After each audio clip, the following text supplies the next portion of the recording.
Assalamualaikum, selamat malam saudaraku yang berbahagia, yang semoga dirahmati Allah Subhanahu wa Ta'ala. Amin. Dalam kesempatan ini, saya akan menyampaikan sebuah hadis yang diriwayatkan oleh Ad-Dailami melalui Ibnu Abbas. Yang saya kutip dari kitab hadis Sarah Mukhtarul Ahadis, halaman 3, nomor 4. Yang bunyinya begini. Apatudin salah satun. Fakihun fajir, wa imamun jair, wa mujtahidun jahil. Ahli fikih atau ulama yang jahat, yang durhaka.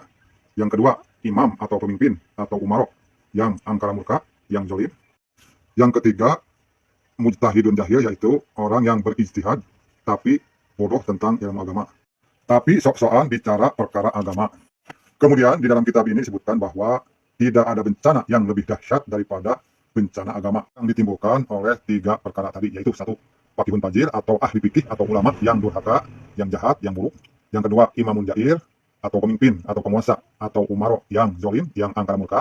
Dan yang ketiga, mujtahidun jahil, orang bodoh yang tidak paham ilmu agama, sok-sokan ikut berbicara agama. Tentu saja Allah Subhanahu wa Ta'ala yang mempunyai surga dan neraka pasti telah menyiapkan balasannya yang sangat pedih bagi 3 golongan tadi. Namun tidak kalah pentingnya kita mengetahui bagaimana dampak atau akibat yang ditimbulkan dari 3 golongan tadi. Untuk memahaminya, kita korelasikan dengan realitas kehidupan umat Islam saat ini di kota kita, di kampung kita, di negara kita. Untuk itu, tidak pakai lama, mari kita tonton saja tayangan berikut ini. Wow, ini pemandangan kota yang sangat gemerlap. Ini kota di pantai pesisir utara, teman-teman. Tapi apakah ini penghuni-penghuninya orang pribumi atau orang asing gitu ya? Teman-teman ada yang tahu nggak? Apakah pribumi atau orang asing-asing yang menghuninya ini? Nah ini teman-teman, seorang ustadz sedang membahas mengenai muslim yang mengaku ahli sunnah wal jamaah. Namun kelakuannya ahli bid'ah wal gagabah, pakai joget-joget. Ini pengajian pakai konser. Ini bagus nih ustadz, ini sedang mencerahkan umat. Orang banyak mengaku ahli sunnah wal jamaah. Semua kumpulan mengaku ahli sunnah wal jamaah. Kumpulan A mengaku ahli sunnah wal jamaah. Kumpulan B mengaku ahli sunnah wal jamaah. Tapi ketika dibawa untuk kepada Al-Quran dan sunnah, sunnah Nabi SAW, ujung-ujungnya dituduh Wahabi. Itu bukan sunnah Nabi, itu sunnah Wahabi. Padahal dah jelas Sahih Bukhari. Dah jelas dalam Sahih Muslim. Dah jelas Sahih Bukhari, dah jelas Sahih Muslim. Tapi yang terkena adalah Wahabi. Dibawa untuk kembali kepada sunnah Nabi SAW. Tapi mereka tak nak. Padahal kajian selalu menceritakan Al-Quran, sunnah Nabi SAW, macam mana para sahabat. Tapi mereka tak terima. Mereka terima apa? Kalau ada kajian-kajian yang sebenarnya bukan kajian, tapi konser yang dibungkus dengan kajian. Itu sebabnya ketika itu berselawat sambil joget-joget. Sebelum kajian dimulakan dengan joget-joget. Sejak bila ada Nabi SAW mula kajian dengan joget-joget. Dan itu ikhtilat antara lelaki dengan perempuan. Buat pula gaya macam ni. Macam-macam tak tahulah. Macam TikTok, orang-orang TikTok. Innalillahi wa inna ilaihi raji'un. Innalillahi wa inna ilaihi raji'un. Orang banyak ngaku ahli sunnah. Kemudian Bapak ini, beliau menanggapi seorang pejabat yang mengganti nama rumah sakit dengan seenaknya. Rumah Sakit Islam Al-Ihsan di Bandung. Didirikan pada persis 17 Ramadan tahun 1414 Hijriah, bertepatan dengan Nuzulul Quran. Ya. Jadi tahun Masehinya 1993. Ya. Pendirinya 6 orang ulama. Ya, ini namanya. Jadi itu asal sejarahnya itu rumah sakit Islam. Gitu ya. Kemudian karena keuangan dari yayasan yang terbatas, maka agar rumah sakit ini bisa lebih melayani rakyat Jawa Barat, ya, sehingga fungsi sosialnya lebih maksimal, maka para pendiri sepakat menyerahkan rumah sakit ini kepada Pemda Jawa Barat. Ya, diserahkan, bukan dijual, ya, diserahkan cuma-cuma kepada Pemda Jawa Barat pada tahun 2004. Seperti itu. Nah, jadi semua orang jadi heran gitu, kok tiba-tiba kemarin ini ada yang merubah nama, ya, Al-Ihsan itu dibuang, gitu. Katanya nggak nasionalis, nggak apa gitu, diganti dengan menjadi welas asih. Ya. Kelihatannya memang, ya, di Jawa Barat ada orang nomor 1 yang alergi dengan simbol-simbol Islam, ya, alergi dengan sejarah Islam. Ya.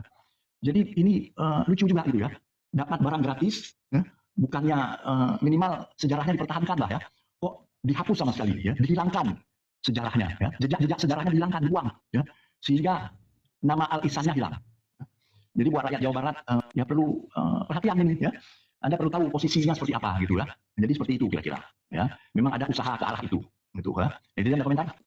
Munawar Aziz adalah Sekretaris Umum PP Pada Nah, Nusa di ini mana Pencaksilat NU. pembahasan oknum muslim yang bekerja sama dengan orang-orang kafir Yahudi Israel. Selain itu, ia juga diketahui menjabat sebagai Sekretaris Pengurus Cabang Internasional Nahdlatul Ulama United Kingdom. Munawar juga aktif menulis kolom yang memungkinkan dia untuk menyebarkan pandangan-pandangan pro-Israel melalui tulisan-tulisannya. Keterlibatannya dalam program Hasbara menunjukkan bagaimana strategi ini dapat menjangkau berbagai lapisan masyarakat, termasuk tokoh-tokoh yang memiliki pengaruh besar dalam organisasi keagamaan dan sosial. Iza An-Nafisah adalah anggota aktif di PP Fatayat NU, organisasi pemudi atau perempuan otonom di bawah PBNU. Iza terlibat dalam berbagai kegiatan dan bertujuan untuk memberdayakan perempuan dan meningkatkan kesadaran tentang isu-isu keagamaan dan sosial. Partisipasinya dalam program Hasbara menunjukkan bagaimana strategi ini dapat menyasar berbagai kelompok, termasuk perempuan muda yang aktif dalam organisasi keagamaan. Nurul Bahrul Ulum, yang juga aktif di PP Fatayat NU, adalah istri Marzuki Wahid, dosen di Institut Agama Islam Negeri Syekh Nurjati Cirebon, sekaligus rektor Institut Studi Islam Fahmina, ISIF. Nurul juga aktif menulis, terutama soal gender dan keberagaman agama. Keterlibatannya dalam program Hasbara menunjukkan bahwa strategi ini tidak hanya menyasar individu-individu yang memiliki pengaruh dalam organisasi keagamaan, tetapi juga mereka yang aktif dalam bidang akademis dan penulisan.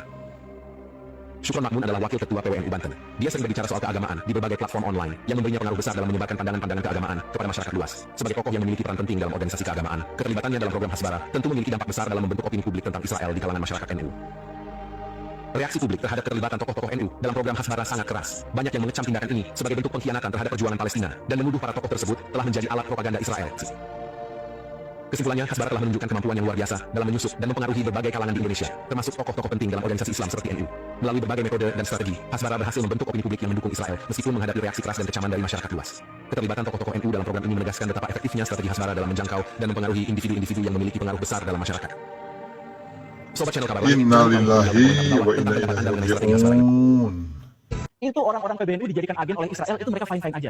Itu di situ bodohnya kuadrat ya, saya mohon maaf ya. Satu, dia dijadikan antek untuk kepentingan Zionis, itu aja sudah bodoh banget. Yang lebih bodohnya lagi apa? Mereka foto-foto dan kemudian dipublish, ditunjukkan ke ruang publik gitu. Jadi udah menjadi antek Zionis, jadi antek kemudian mereka justru malah foto-foto dan dipublikasikan. Kan serendah itu level berpikirnya itu gitu.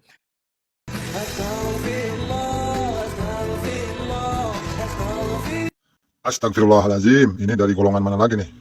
Ini sangat memalukan umat Islam nih.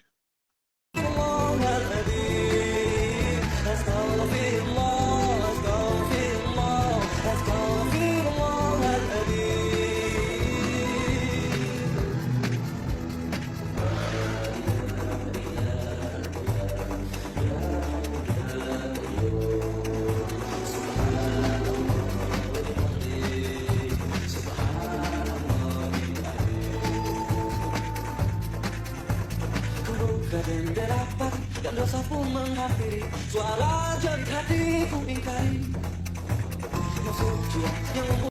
Wah, ini mah sangat terkenal nih. Dari golongan mana nih?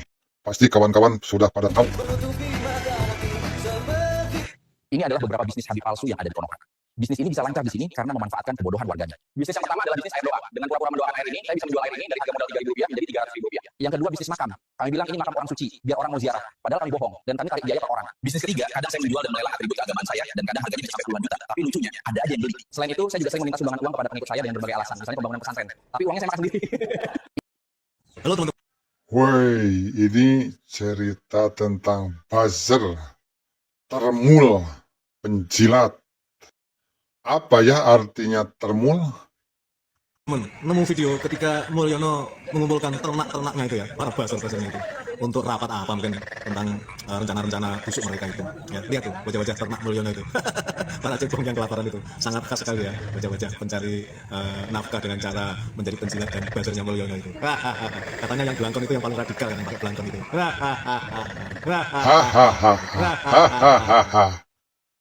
Hahaha. Ya, itulah teman-teman sedikit penampakan apatudin atau bencana agama.